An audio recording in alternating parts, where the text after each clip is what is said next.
Est-ce que ça t'est déjà arrivé de te sentir débordé, d'avoir envie de faire plein de choses, toujours plus de tâches, plus de formations, plus de choses en fait, en pensant être mieux à la fin? Et bien si c'est le cas, ça tombe très bien parce qu'aujourd'hui, on va aborder ce sujet avec Claire, Claire de The Minimal Plan, qui va nous parler de cette thématique super intéressante. Bienvenue sur Créative Épanouie, l'instant des femmes épanouies au travail. C'est une chaîne pour inventer sa vie professionnelle et booster son épanouissement.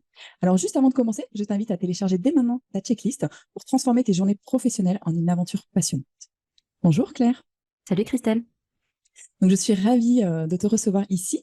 Donc, Claire, pour te situer en quelques mots, tu es la reine de l'organisation, le bye-bye à la procrastination. Et donc, aujourd'hui, tu vas nous parler d'un thème très intéressant. Alors, juste avant, ce que je te propose, c'est de commencer par te présenter. Ouais, bah écoute, merci beaucoup déjà, merci pour l'invitation. Reine, je sais pas, je t'avoue, j'ai pas encore de couronne, mais écoute, qui sait, peut-être un jour, je trébucherai sur une couronne et je la mettrai sur ma tête. En tout cas, ce qui est sûr, c'est que oui, l'organisation, l'efficacité et la structuration, c'est ma spécialité. Donc, je suis coach en organisation et en structuration. J'accompagne les entrepreneurs spécifiquement à mieux organiser leur business, mieux s'organiser aussi de manière générale et à ce qu'on appelle structurer leur activité pour leur permettre de gagner du temps dans leur journée et de gagner aussi en sérénité sur le long terme, parce que pour les personnes qui nous écoutent et qui sont entrepreneurs, évidemment, ça marche pour plein d'autres profils aussi, mais pour les personnes qui sont entrepreneurs, vous n'êtes pas sans savoir que l'entrepreneuriat, c'est une grande aventure qui n'est pas sans rebondissement, et du coup, avoir un système d'organisation et une structure d'entreprise qui nous permet d'avancer et de naviguer plus facilement dans tous ces remous, eh ben, c'est un peu plus confortable. Ok, très bien. Et alors, du coup, est-ce que tu peux nous expliquer qu'est-ce qui t'a amené dans ton parcours à devenir justement la coach de l'organisation et de la structuration? Je vais essayer de faire court parce qu'il y a pas mal de choses à dire et que voilà, mais en gros, à la base, j'ai un métier qui n'a rien à voir avec ça, puisque à la base, je suis designer. Et en fait, quand je suis rentrée dans le monde du travail, j'ai été assez rapidement chef de projet, sauf que moi, m'avait jamais appris à l'école à gérer des projets et à m'organiser, à avoir une organisation qui vienne soutenir en fait mes projets professionnels et les objectifs qu'on me donnait quand j'étais salariée. Donc en fait, j'ai plongé un petit peu dans le monde de l'organisation par besoin, parce que c'était une question de survie. En fait, j'avais trop de choses à gérer pour ne pas être organisée. Et de fil en aiguille, je me suis passionnée pour le sujet et surtout, j'ai eu envie, tu vois, d'aller optimiser dans les petits coins pour créer un système qui soit efficace pour moi. Donc, c'est comme ça que j'ai commencé. Je partageais à l'époque déjà sur Internet mon organisation. J'avais un blog, j'avais un compte Instagram, etc. Et puis, du coup, en 2018, j'ai quitté mon job salarié pour me consacrer à la création de contenu autour de l'organisation et j'ai commencé à coacher en 2020-2021 avec du coup l'accompagnement à l'époque, pas que des entrepreneurs, j'accompagnais aussi des salariés. Et aujourd'hui, j'accompagne vraiment que des entrepreneurs sur ces questions-là. Ok, très bien.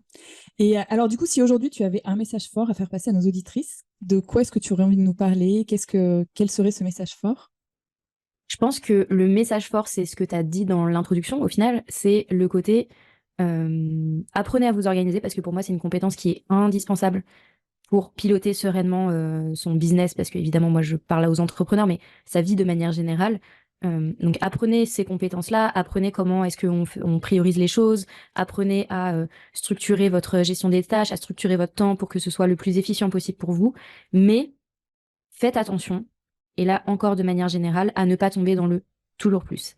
Et je dirais sur deux plans. Le premier plan, c'est sur le plan de la productivité pure et dure, c'est-à-dire faites attention à ne pas tomber dans le piège de la productivité toxique où finalement la productivité devient un but en soi et plus seulement un outil pour faire des choses qui nous font kiffer et pour faire avancer les projets qui sont importants pour nous. Donc on fait attention de ne pas tomber dans le toujours plus de tâches dans sa to-do, toujours plus de projets, toujours plus de rendez-vous, etc. De blinder nos journées tellement que en fait on en arrive à la nausée, tu vois. Et le deuxième pan du toujours plus pour moi, et là ça concerne plutôt les entrepreneurs, c'est faites attention de ne pas tomber dans le toujours plus de chiffre d'affaires, toujours plus de croissance. Tu vois, le côté, je mets des objectifs, je les atteins, et une fois que je les atteins, je mets systématiquement un objectif plus haut. Parce qu'en fait, c'est aussi ça qui nous met beaucoup de pression, et qui derrière, la pression va engendrer l'envie de faire plus, et on tombe en fait dans un cercle qui peut être gratifiant d'un point de vue des résultats, mais qui sur le long terme vient grignoter notre énergie, notre santé mentale, etc. Et ça, c'est quelque chose, je pense, auquel il faut qu'on soit assez attentif quand on rentre quand on commence à mettre le doigt dans la productivité. Il faut vraiment, pour moi, avoir un objectif clair, tu vois, de pourquoi est-ce que je m'intéresse à la productivité, pourquoi est-ce que je veux m'organiser, et rester sur cet objectif-là. Parce que souvent, on commence à s'organiser et à rentrer dans la productivité pour avoir plus de temps pour soi, pour, tu vois, gagner en sérénité, etc. Et potentiellement, on peut un peu dériver sur le ok, bah du coup, plus de performance, plus de résultats, plus de croissance, plus, et on rentre dans un cercle qui est pas toujours très bénéfique, qui est même en vrai assez délétère dans 99% des cas. Ok. Alors, ce que tu dis, ça me parle beaucoup. Alors, au départ, quand tu parlais du toujours plus, moi, je sais que dans ma to-do list, c'était toujours plus. Tu sais, j'avais une liste déjà à rallonge à l'époque. Ouais. Et dès que je finissais, c'était ah, bah, j'ai fini ça. Allez hop, je rajoute, je rajoute, je rajoute. Donc, ça, c'est déjà le premier point qui me parle beaucoup. Et j'aime beaucoup, en fait, le deuxième point que tu abordes, où tu parles finalement de cette idée de chiffre d'affaires, d'objectif, où, en fait, quelque part, c'est comme si c'était presque, presque quelque chose d'obligatoire, tu sais, de quand tu as un chiffre, de l'augmenter, tu vois. Alors, je ne sais pas si c'est l'aspect, si c'est la société, enfin. Pour moi, ce qui fait qu'on rentre dans ce truc de toujours plus, il y a des facteurs qui sont clairement des facteurs sociétaux, c'est-à-dire alors je vais faire peut-être de la politique, hein, j'en sais rien, mais on est dans un monde capitaliste qui nous demande d'être toujours plus. Et les États, les entreprises, etc., sont dans des logiques de croissance infinie. Et donc, évidemment, même nous, en tant qu'entrepreneurs, solopreneurs, quelle que soit la taille et l'échelle de notre entreprise, on se calque en fait, parfois malgré nous, à cette exigence de toujours plus et de croissance. Et je pense qu'il y a ces facteurs-là extérieurs, entre guillemets, qu'on intériorise très fort souvent. Et il y a des facteurs aussi personnels, d'exigence, voilà, d'envie, d'ambition. Mais il faut vraiment avoir conscience des deux, en fait, parce que on peut pas non plus s'extraire entièrement de ce que la société enfin, de ce que le système dans lequel on vit, en tout cas, nous propose comme schéma de réussite. Parce que c'est de ça dont on parle en réalité. Effectivement. Moi, tu vois, j'avais pas conscience du deuxième et c'est important que tu le soulignes. Et alors, du coup, justement, quelqu'un qui serait dans ce toujours plus, ce toujours encore et encore, quel conseil tu pourrais proposer qu'est-ce que tu pourrais proposer concrètement, en fait, pour essayer de sortir un petit peu, de s'extraire un petit peu de ce toujours plus? Alors, je pense que je vais donner deux conseils. Un premier conseil qui sera un petit peu macro, un peu développement personnel, mais qui pour moi est essentiel. Et un deuxième conseil un peu plus radé pâquerette, entre guillemets, très pratico-pratique. Le premier conseil, qui est plutôt un conseil de prise de recul, c'est de se poser régulièrement la question et vraiment de prendre le temps de définir sa vision de la réussite. Justement pour s'extraire un petit peu des injonctions qu'on peut avoir de l'extérieur, de la comparaison qu'on peut faire avec les autres, etc. Qu'est-ce qui ferait que moi, je me sentirais en réussite, tu vois? Qu'est-ce qui me permettrait de dire, OK, j'ai réussi. Parce que souvent, tu vois, c'est un peu ce que je disais sur le côté les objectifs qu'on met toujours plus haut.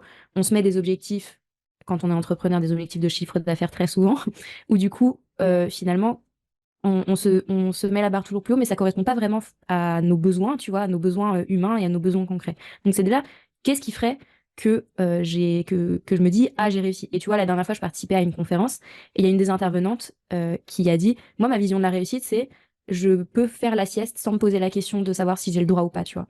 Et bah, c'est une vision de la réussite. Et il y a d'autres gens dont la vision de la réussite, ça va être complètement autre chose. Mais définir cette vision de la réussite, je trouve ça hyper important parce que ça donne de la perspective par rapport à tout ce qu'on fait.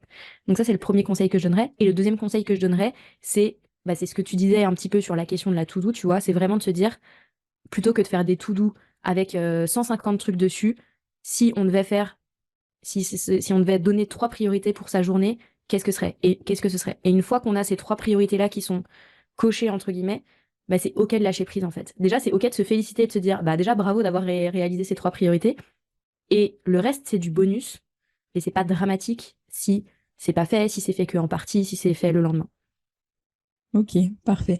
Donc effectivement, j'aime beaucoup ton premier conseil sur le fait de définir la réussite parce qu'elle est, enfin, chacun a sa propre définition et comme tu le dis très bien, elle est différente d'une personne à une autre. Moi, par exemple, quand tu as rebondi sur la sieste, ça me fait beaucoup écho parce que moi, tous les jours, j'ai un temps de sieste ou de méditation et ça, c'est non négociable justement pour mon équilibre et mon bien-être. Et du coup, voilà, effectivement, la réussite, elle est différente pour chacun d'entre nous. Donc ça, c'est le premier point super important. Et le deuxième sur la to-do, donc l'idée de se mettre trois priorités, et ça c'est quelque chose justement que je fais au quotidien. Et même dans ces trois priorités, souvent je me demande quelle est la tâche la plus essentielle.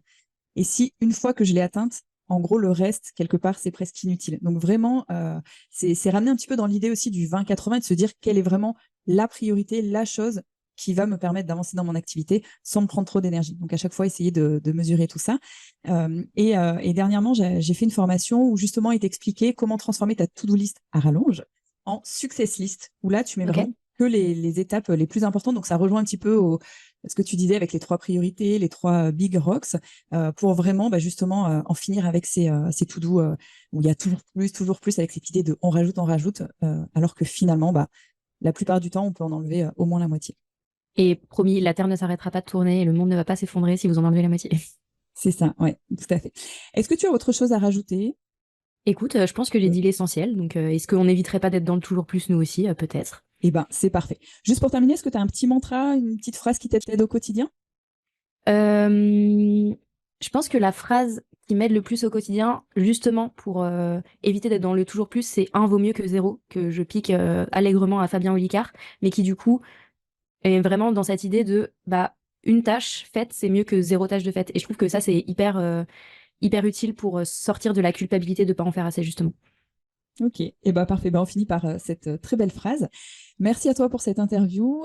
Juste avant de terminer, est-ce que tu peux nous dire où est-ce qu'on peut te retrouver? Ouais, et écoute, on peut me retrouver essentiellement sur mon podcast Bye Bye Procrastination. J'envoie des emails aussi très régulièrement aux personnes qui s'abonnent à ma newsletter pour rajouter des couches de conseils et puis de prise de conscience pour les gens. Et puis voilà, je pourrais dire que je suis sur Instagram, mais tu vois, j'ai désinstallé l'application pour me concentrer sur des choses plus prioritaires pour moi. Donc voilà, je pense essentiellement le podcast et la newsletter. Ok, et bah parfait. Merci beaucoup. À très Merci à bientôt. toi. C'est maintenant la fin de cet épisode. Merci d'avoir écouté jusqu'au bout. Si ça t'a plu, abonne-toi à ce podcast pour ne rien rater. Et pour me soutenir et m'encourager, je t'invite à mettre de belles étoiles en notation ou un commentaire sous l'épisode. Et pour continuer à me suivre, rendez-vous sur mon blog créative-épanouie.fr où chaque semaine je partage des articles inspirants. Merci et à bientôt.